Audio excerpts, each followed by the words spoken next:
안녕하세요. 오늘 저희가 함께 좀 파헤쳐 볼 자료는요. 프랜차이즈 법률 관련 판례와 분석 글입니다. 기본적인 질문이죠. 프랜차이즈나 딜러십이란 정확히 무엇인가? 여기서부터 시작해서 요즘 좀 뜨거운 감자인 독점금지법상 끼워 팔기, 특히 그 시장 지배력 개념이 어떻게 변하고 있는지 이걸 좀 보려고 해요. 저희 손에는 Franchising Current 섹션이랑 Market Power in Per Se Franchise Time Claims라는 글 일부가 있는데요. 이게 흥미로운 사례가 많더라고요. 이번 논의 목표는요. 이 복잡해 보이는 법적 쟁점들 속에서 당신에게 가장 중요한 핵심, 이걸 딱 뽑아내고 실제 사례를 통해 이 분야를 명확하게 이해하도록 돕는 겁니다. 자, 바로 시작해 볼까요? 많은 분쟁에서 첫 번째 질문이 이거더라고요. 이 관계가 법의 보호를 받는 프랜차이즈나 딜러십인가 하는 거요. 자료에 나온 그 구덜점 판례를 보면 위스콘신 법에서 이해 공동체라는 개념, 이게 핵심이던데요. 이게 정확히 어떤 건가요? 네. 그게 이제 단순한 거래 관계를 넘어서는 좀 깊은 연관성을 의미한다고 보시면 됩니다. 그러니까 지속적인 재정적 이해관계라던가 아니면 공동의 목표, 그리고 또 상당한 협력, 이런 게 필요하다는 거죠. 그 구덜존 사건에서는 주크박스 구매자의 초기 투자금도 한 18,000달러 정도였고 해당 제품 매출 비중도 전체의 한 20% 정도, 크지 않았고요. 그리고 로고 사용도 그냥 창문 스티커 정도였고 판매 목표 설정 같은 그런 협력도 없었어요. 그래서 법원은 이걸 그냥 단순 구매 판매 관계로 보고 딜러십로 인정을 안 한 거죠. 네. 핵심은 양쪽 사업이 얼마나 긴밀하게 정말로 엮여 있느냐 하는 겁니다. 그렇군요. 단순히 물건 사고 파는 걸로는 부족하다. 이거네요. 상표 사용 관련해서도 슈퍼뷰 네트워크라는 재미있는 사례가 있던데요. 주유소 광고 영상 설치 계약, 이거 맞죠? 네, 맞습니다. 여기서 법원이 좀 재밌는 구분을 했어요. 상표의 법적 사용이랑 그냥 일상적 사용을 나눈 거죠. 법적 사용과 일상적 사용이요? 네.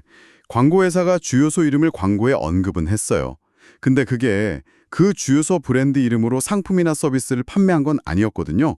그래서 이건 딜러십 성립 요건인 상표 사용권 부여에 해당하지 않는다, 이렇게 봤습니다. 아하. 여기서 얻을 수 있는 건 결국 법적으로 딜러십이 되려면 그냥 브랜드 언급하는 걸 넘어서 그 브랜드 간판 아래서 그 이름으로 사업을 해야 한다는 겁니다. 결국 그 관계의 실질이 중요하군요. 이름 아래 사업을 하는지, 또 실질적인 통제나 협력이 있는지. 콜로 엔터프라이즈스 사례에서도 쉐리 딜러 운영에 대한 통제권이 없어서 메릴랜드 프랜차이즈법 적용 대상이 아니라고 본 것도 비슷한 맥락이겠네요. 네, 정확합니다. 다 그런 맥락에서 이해할 수 있죠. 자, 그럼 다음 주제인 끼워 퍼이기, 영어로는 타이잉이라고 하죠. 이걸로 넘어가 볼까요? 원하는 제품을 사려면 다른 제품까지 묶어서 사야 하는 경우인데 여기서 시장 지배력이 핵심 쟁점이라고요? 자료로 보니까 코닥 판결 이후에 이 개념에 좀 큰 변화가 있었다고 하는데요. 네, 맞아요. 전통적으로는 계약 전의 경쟁 상황을 중요하게 봤어요. 예를 들면 맥도날드랑 KFC가 경쟁하고 있다면 특정 프랜차이저가 예비 가맹점주한테 압도적인 힘을 갖기는 어렵다고 본 거죠. 여러 판례들이 있었고요. 상표 그 자체만으로는 시장 지배력의 증거가 되기 어렵다. 이런 시각이 좀 지배적이었습니다. 그런데 그 코덱 판결은 뭘 바꾼 건가요? 특히 그 락인된 구매자라는 개념이 좀 눈에 띄던데요. 바로 그겁니다. 코닥은 계약 후의 현실에 주목했어요. 처음에는 경쟁 제품이 많았더라도 일단 특정 회사 제품, 예를 들어 코닥 복사기를 샀다고 쳐요.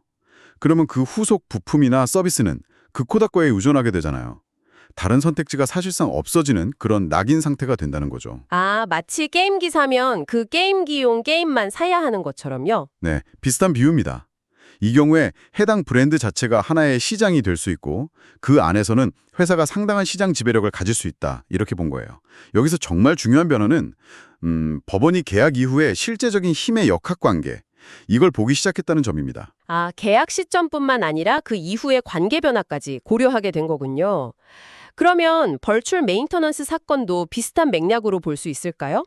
포드 자동차 설계에 필수적인 소프트웨어랑 컴퓨터 하드웨어 유지 보수 서비스를 묶어 판 경우였죠. 정확합니다. 딱 포닥 원칙이 적용된 사례죠. 전체 캐드캠 시장에서는 그 프라임 컴퓨터가 지배적이지 않았을 수 있어요.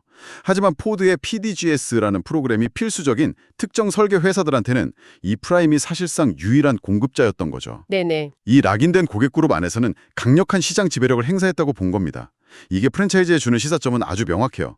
가맹점주가 이미 큰 투자를 한 뒤에 본사가 새로운 필수 구매 조건을 내걸 때 설령 초기 계약서에 변경 가능성이 언급되어 있었다 하더라도 이 락인 효과 때문에 불공정할 수 있다는 논리가 이제 힘을 얻게 된 겁니다. 그렇군요. 이런 판례들을 보니까 계약 이후 관계 변화랑 그 속에서의 공정성, 이게 점점 더 중요해지는 것 같네요. 자료에는 그 구두 약속보다는 서면 계약이 우선한다는 구두 증거 배제의 원칙 같은 내용도 있었는데 역시 계약서가 중요하다는 걸 다시 한번 강조하는 거겠죠. 그럼요.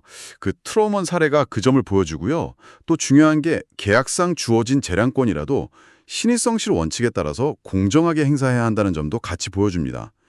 율리치 사례에서도 강조됐고요. 그러니까 계약서에 명시된 권리라고 해도 상대방이 어떤 정당한 기대를 저버리면서까지 막 행사할 수는 없다는 거죠.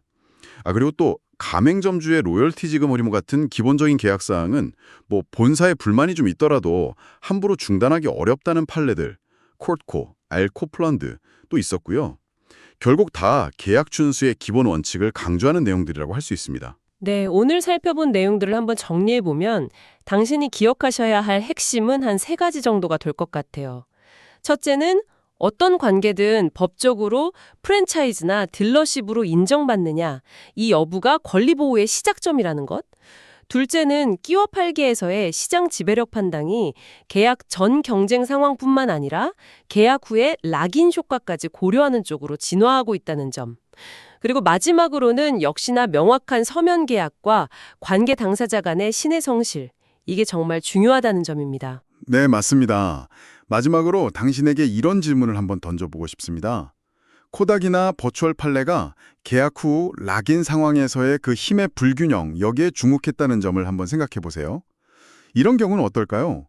가맹점주가 이미 상당한 투자를 다하고 사업을 운영 중인데 프랜차이저가 초기 계약서에 있는 그냥 일반적인 변경 가능성 조항, 이걸 근거로 새로운 필수 구매 요구나 시스템 변경을 요구한다면요. 계약서 문구 자체는 있더라도 이미 형성된 그 락인 관계 속에서 이런 요구의 합리성과 공정성, 이걸 과연 어떻게 평가해야 할까요? 이 질문에 대해서 당신만의 답을 한번 찾아보시는 것도 꽤 흥미로운 고민이 될 거라고 생각합니다.